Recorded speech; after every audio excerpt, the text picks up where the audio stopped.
Hi, everyone. Welcome to the Carbon Credits, the Future of Climate Finance session.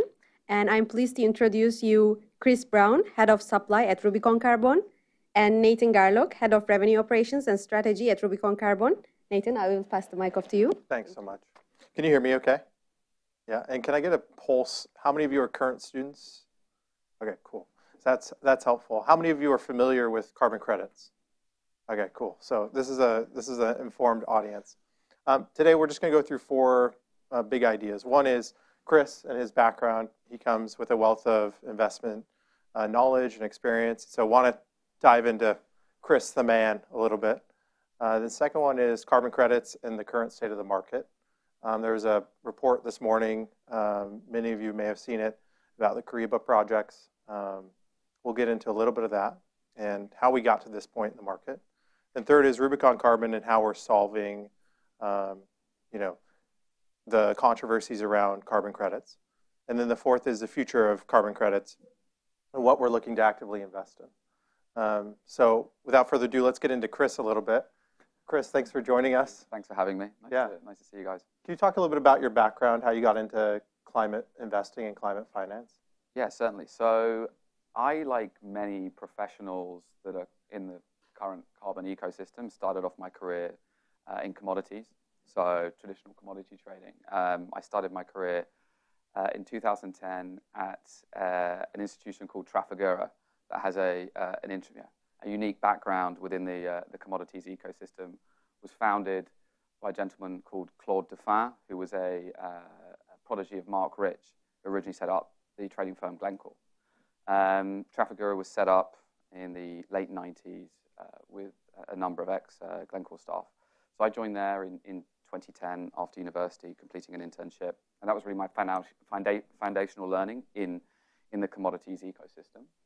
And then I moved, I was working in Geneva, and I moved back to London to work for JR and Goldman Sachs Trading, which is one of the largest commodity divisions on Wall Street, and was there for about 8 years, structuring and trading across a range of really kind of fossil fuel markets, oil, gas, power.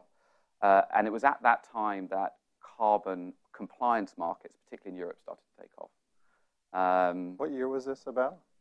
I went there in 2012. Okay. So I was there for 6 years.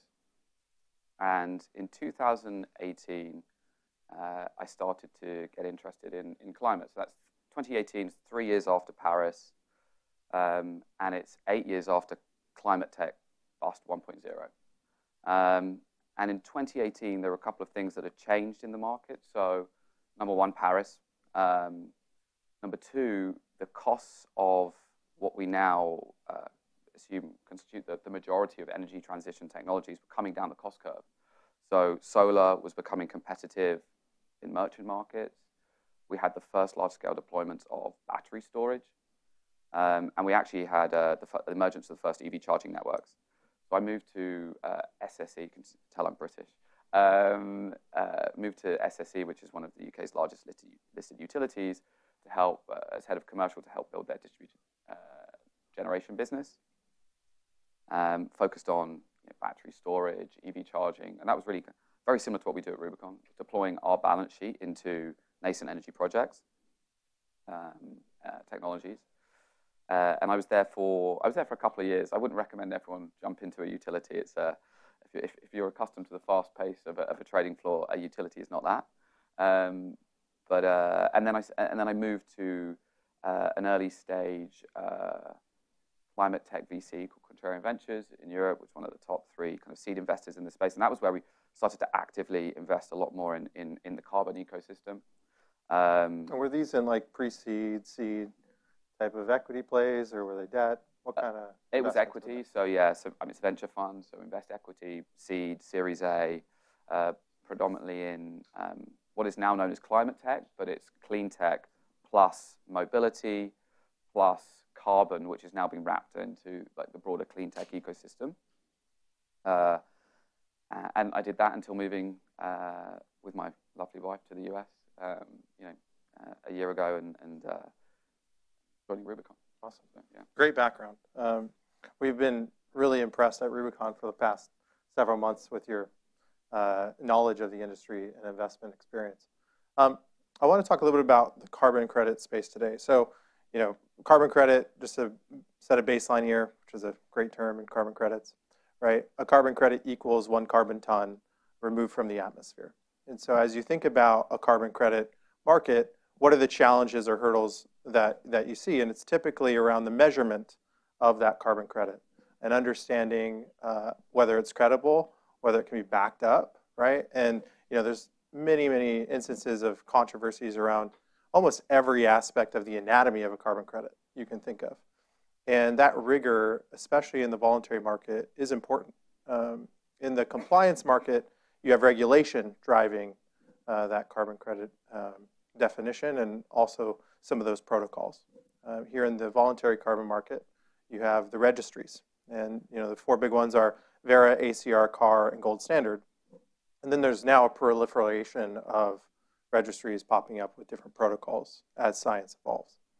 Do you have, Chris, thoughts on the current state of the market with carbon credits and in terms of what you see in the news with the controversies around them and how you... yeah, that's a big topic to unpack. Yeah, but, we could take another 2 hours on that topic. Yeah. So like ultimately, what is a carbon credit? Like, why do we use carbon?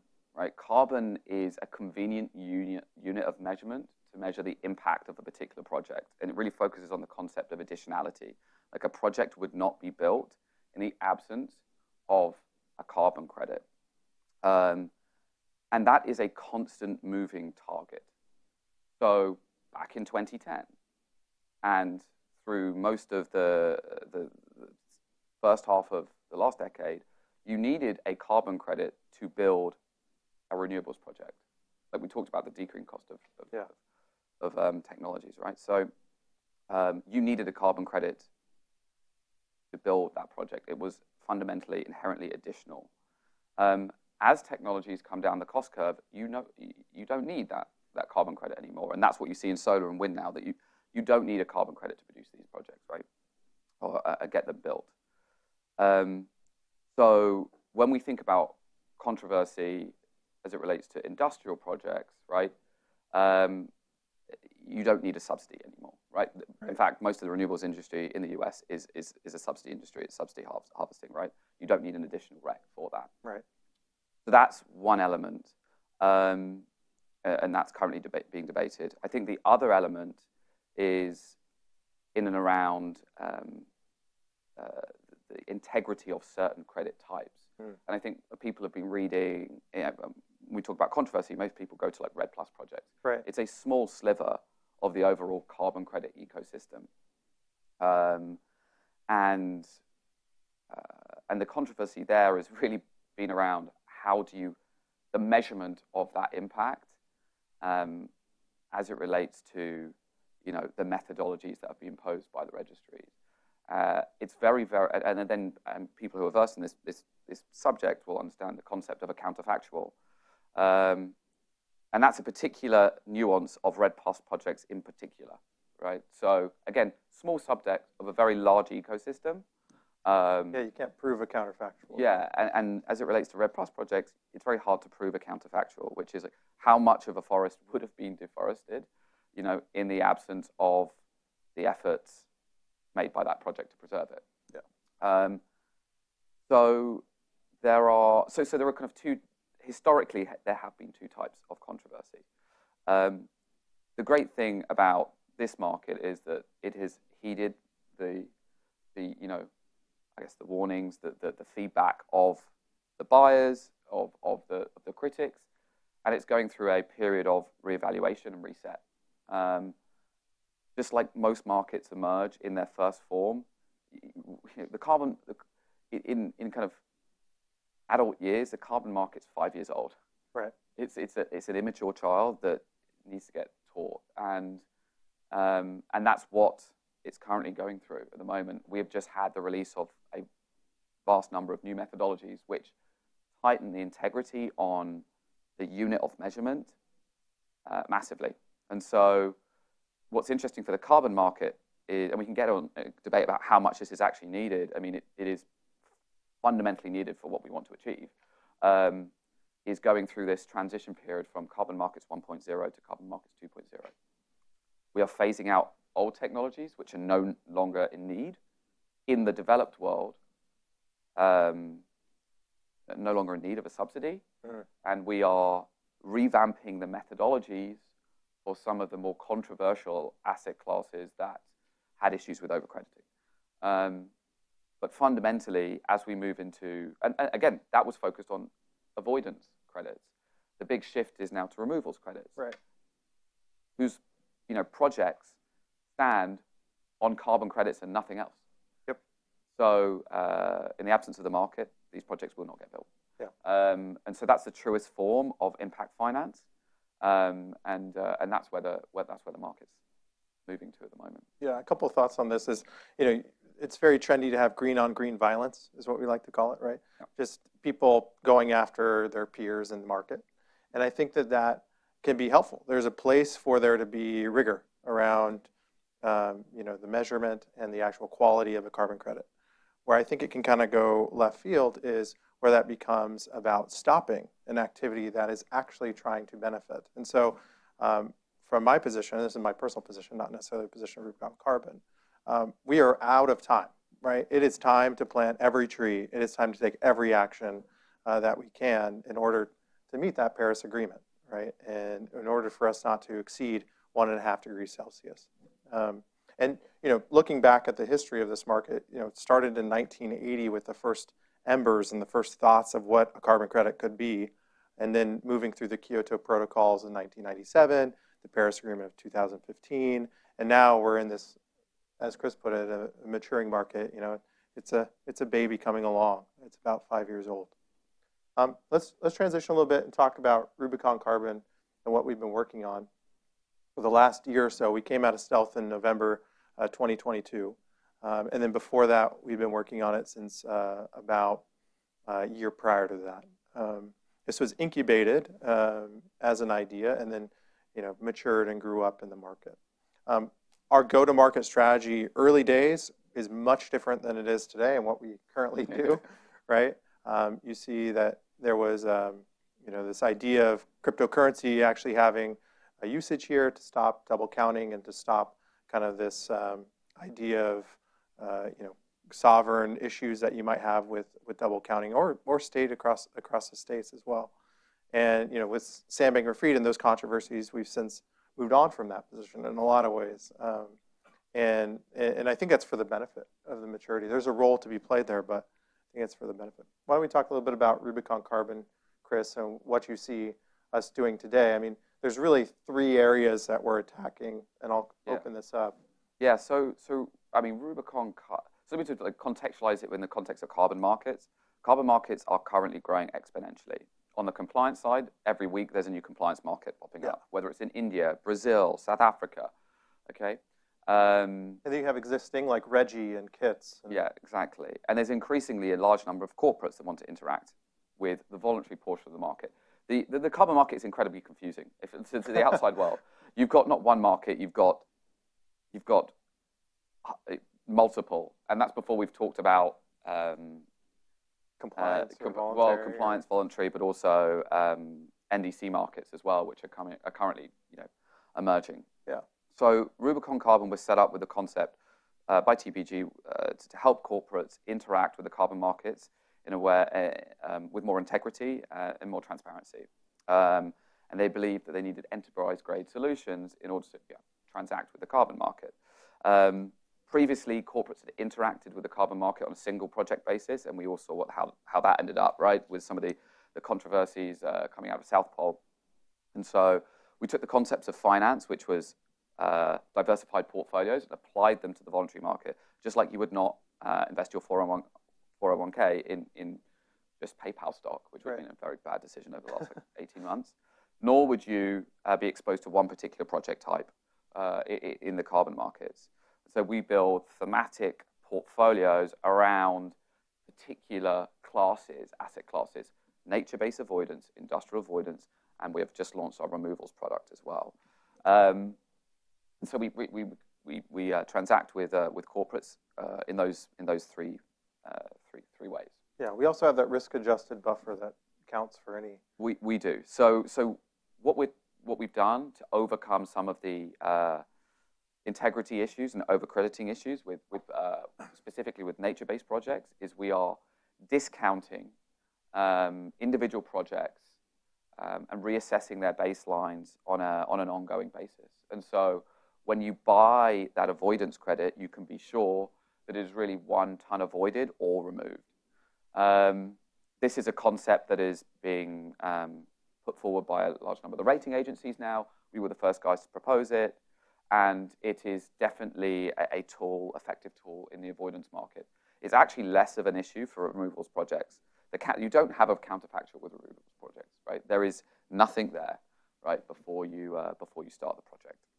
And so, yeah, Rubicon Carbon came out stealth 12 months ago. And what I do on the supply side is really invest in projects, technologies that ultimately lower the cost of supply for Rubicon. So we partner with project developers and invest in projects all over the world in emerging markets, which is unique for a lot of US private equity companies. They don't have much emerging market exposures, but we do. And we invest in, technology-based developers in the US. And right. so we deploy our balance sheet to do that. The name of this conference is Capital for Good. And so as you look at making capital investments in these emerging markets, what are some attributes of those investments that you look for? Well, that's a great thing about the new methodologies. So right. we actually get told what we need to invest in. So what is the core tenet of a good carbon project? It differs depending on what type of part of the community you speak to. But when we're looking at nature-based projects, we're really looking for carbon impact, which has been improved via the new methodologies. But we also look for strong co-benefits. Ultimately, this is about diverting finance into the global south. Okay, so we look for projects with very, very strong co-benefits. This is employment of women, employment of a large local workforce, and a high element of permanence to the projects so that they can stand the test of time. And increasingly, what clients are wanting is also not just to measure the carbon. We talked about carbon being the measurement of the unit of measurement. Increasingly, clients want biodiversity to be a unit of measurement. And so we're now working with a flagship project in Panama, which is deploying incredible technologies to understand the biodiversity within that project area. This is camera traps, DNA sampling in streams to tell what diverse wildlife is there. And so there's a whole plethora of co-benefits that you look for in a good project. On the tech-based side, when we talk about direct air carbon capture, when we talk about, and it's interesting what side of the debate people fall on, there's definitely limited co-benefits. So a direct air carbon capture, a DAC plant is getting at one thing, which is carbon removal. Biochar facility is getting at one thing, carbon removal. So is enhanced rock weather. Enhanced, yeah. So, but that's what we look to do. We look to invest in impactful projects that, Yeah. How many of you are familiar, by raise of hands, enhanced rock weathering, biochar? Okay, so there's a few of us. Okay, great. And maybe we talk a little bit about, our favorite topic, and we love talking about, is biochar. Charcoal. We love charcoal. Yeah. So it's maybe too much. It's So this is talk about like market potential. So there, I think everyone's talking about carbon removals at the moment. It's like the hot topic. Certainly, yeah. We've got to go from I forget the stats, but like something like 10 gigatons of carbon removal by 2050. Right? There's no way that we can get out of the problem we're in without carbon removals. I'm a bit of a cynic. I know that you said people are talking about emissions peaking. I think we either decline slightly until 2030 or just carry on increasing, frankly. Really? Yeah. Again, we're incentivizing renewable development in developed worlds, but we haven't talked about the developing world. Right. There's almost no infrastructure to support the development of renewables there. So carbon removal is crucial if we need to get where we want to get. There are really 3-4 commercially viable solutions that have attracted meaningful finance at the moment. Direct air carbon capture, which everyone I'm sure most people in this room know about. Big companies like Climeworks have raised $500 million rounds to build commercial demonstrators. You've got, and below that, you've got a technology called enhanced rock weathering that's speeding up the natural process of weathering rock with materials like basalt and wallenite, materials I'd never heard of before I got into this, which are distributed on agricultural land. You have an age-old process of creating charcoal, but a very high-quality charcoal, which is currently the most cost-effective solution of trapping carbon in a semi-permanent form. And then you have a plethora of novel pathways that are also coming to the fore. Ocean alkalinity. Seaweed. Yeah, seaweed. And then you've got the whole nature-based range of solutions as well, which make up the other kind of the other half of the mix. These are at different price points. DAC is at $1,000 a ton. Biochar is coming in at $100, and you can reforest large areas for $20 a ton. So we need all of these solutions blended together in order to build an effective ton. But and it all needs to happen immediately, in order to reach the scale that we want. Just to expand a little bit on biochar, and this will be a good example of kind of that method, is you have feedstock of some type. So that could be wood in both small or large, and you cook it in a pylorizer. And through that cooking process, it distills it down into carbon, and almost pure carbon. And you take that and you can use it for a soil additive, and it is much more porous than your typical fertilizer, and it holds on to water. So you don't have to use as much water to actually grow crop. It increases crop yield by quite a ways. Yeah. Where the trade-off is you can't use the normal traditional farming mechanism of your pesticides. And so you can imagine being a farmer, having a farm in your family for several generations, and you have a specific type of or way that you farm, and convincing a farmer to change their crop method of yield is quite challenging. Yes. You see that with the IRA, or Inflation Reduction Act. You see a lot of incentives going towards that way. Yeah. We have a question. Yeah, here we go. You got a question about charcoal, great.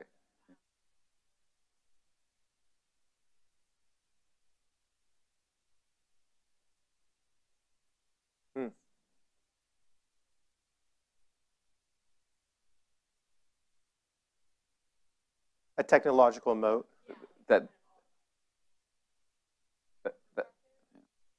Yeah.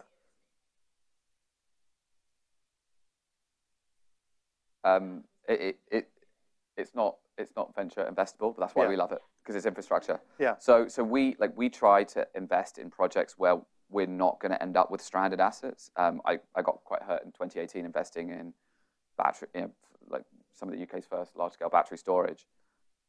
3 years later, battery storage was down by 40%, and you were getting undercut by everyone, by every marginal plant that got built. From a VC background, I would never invest in biochar. But it's a great business for us, right? Because it's really not that complex. For CDR, with the exception of DAC, right, and BECCS, most of the technologies we need are there. Enhanced rock weathering, you crush rock up, you spread it. Yeah. Okay. Biochar, you stick in a big barbecue. Okay, it works. These technologies are there. But from an infrastructure perspective, we'd rather invest in an asset where we understand from a bottom-up perspective, what that cost basis is, because ultimately it means that we can underwrite the asset better for the 15, 20-year period that we run it. But yeah. Well, let's transition to question and answer. If there's any other questions, yeah, let's go there. Do you want a mic, or you just shout it out? Okay.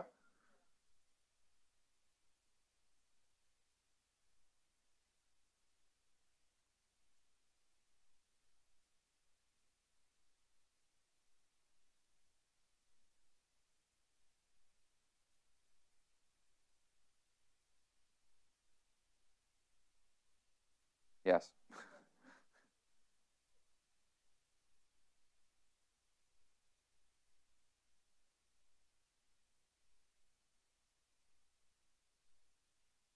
We're into the SBTI debate. Yeah, here we are. Here we go. Okay. Our favorite topic. We're very fired up about this. You need to do everything. I've worked in a large utility. I've also spent a lot of time in the venture ecosystem, right? A lot of the hard-to-abate industries do not have technological solutions to their insetting problem. What you're focusing on is like the inserting versus offsetting debate, which brings us into the broader topic of agencies like SBTI. How many people have heard of SBTI? Okay, great. Okay. So, is anyone part of SBTI? Okay, cool. We can speak open. If you're a Puritan, right, you believe that you should inset your emissions before you offset them. And if you're an SBTI advocate and customer, you need to inset as much as you possibly can. In fact, you need to inset everything. And you're allowed to remove the last 10% of the emissions that you cannot abate. People should 100% focus on doing that. But the reality is the glide path to that is a long and arduous one, and many of the technologies to replace the oil molecule are not there. Take SAF, for example. Okay? The dirty little secret about SAF is that actually a lot of it's not getting out of the pilot stage. We invested in one of Europe's most promising SAF businesses. It's using hydrogen, carbon sucked from the air to reconstitute methanol, and then you upgrade it to jet fuel. It is, you've got all these airlines that have pledged to use X% of SAF by 2030, and it's dawning on them that the technology is actually not there. Reconstituting the oil molecule is very, very hard. So you've got these kind of very lofty targets by, frankly, CSOs who are not going to be in their jobs in 2030 anyway, so why do they care?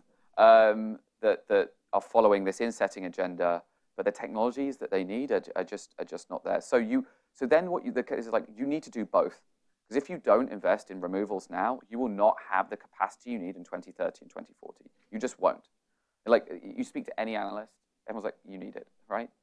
So you've got this gyration at the moment between I'm going to inset, and then the realization they can't inset, and then everyone's scrambling for removals. But no one built any removals because no one underwrote the market now, right? Because we need what capacity is going to be built in, or capacity is going to be there in 2027. You need to lay the foundation that works for now. And so you're in this like weird world. You need to do both at the same time, which is why we, frankly, and the industry in general are furious with SBTI. You know, it's a CFO's, you know, cop out. Cop out. Yeah. The CFO now has got to do nothing. Okay, they can buy very, very cheap RECs, which are non-additional and do not mean you're consuming green power to offset your Scope 2 emissions. And they can really sit on their hands and do nothing now. And it's a shame. It's certainly not going to incentivize. There'll be a lot of people that pull out of SBTI because they can't meet their targets. And unfortunately, we won't have the capacity to make meaningful climate impact now. So that's my rant. That's my position. Yeah. And we'll see what happens. There is a lot of pressure being put on SBTI to reconsider their position. But the issue is around the science and if we had, again, and the controversy comes back to Red Plus projects. Like if we had a kind of certainty around the carbon measurements for some of these projects, which we have not had, then we'd be in a much better. The industry would be in a much better position to argue for their inclusion. Which is why, again, the big push is that's why SBTI have let removals in, because there's less of a counterfactual. Yeah. Right. Great. But you need to do both. Other questions? Yeah, you have a follow-up? Sure. Sure. There's also one more. Yeah, we'll go with you.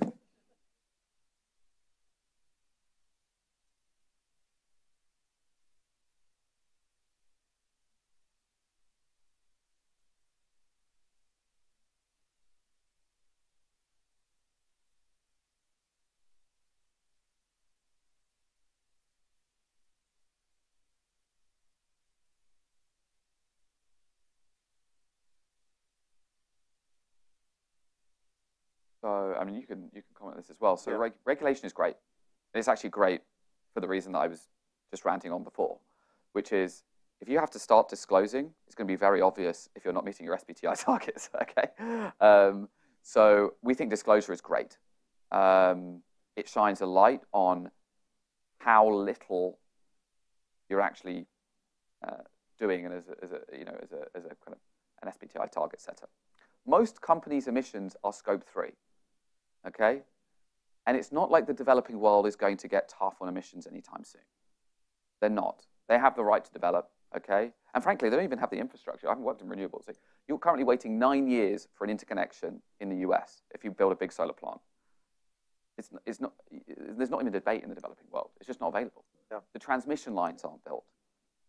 The transformers aren't there. And so most companies' emissions are scope 3. So we think disclosure is great because it shines a light on those. You can't hide behind your recs in your scope 2 disclosure, which are not even additional anyway. So, so that's great. And I think then the second part of your question is like, how much is regulation needed? We're then kind of onto the debate around compliance markets, okay? And they're growing, they're mushrooming everywhere. You see that in Alberta right now? Yeah, you've got state. Australia. India announced one last week. I mean, there's about... Feels like every week. Well, every week there's one getting disclosed. So the compliance market is booming. It is, in most cases, an incentive to offset, but in many places you can't offset, so it ends up becoming a tax.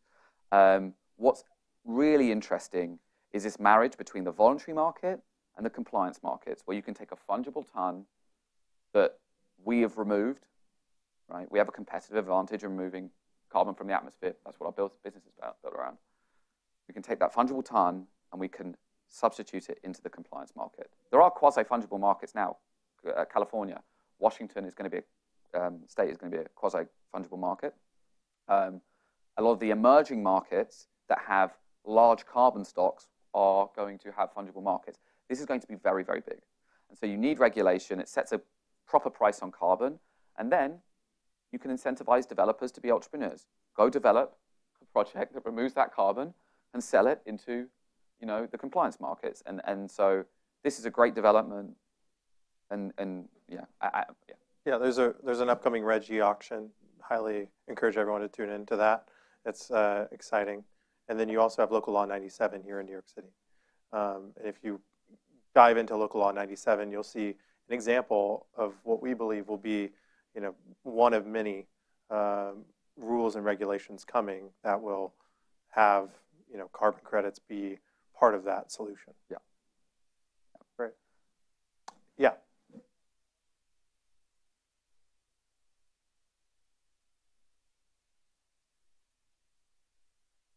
Yeah.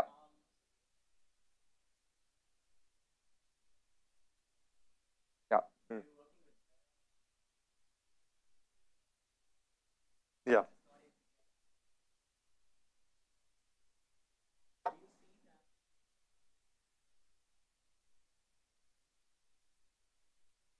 Yes.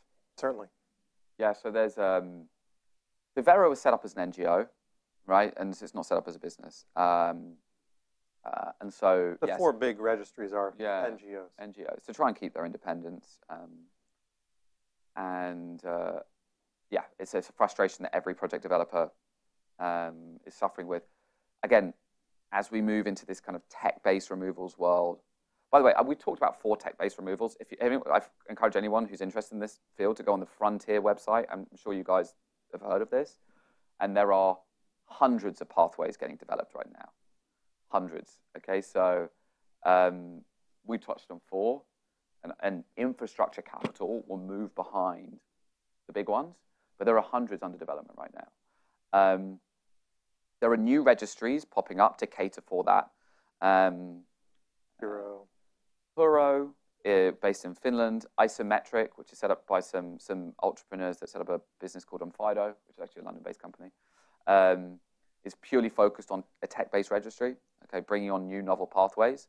Once you get the science down and you have methodologies you can stand behind, and the registries have scale to process these projects, then we're going to see some scaling. But yes, Vera's had its issues. I think there are issues with like the kind of that particular pathway in general as well, around kind of the quantification of those credits. But yes, it's happening.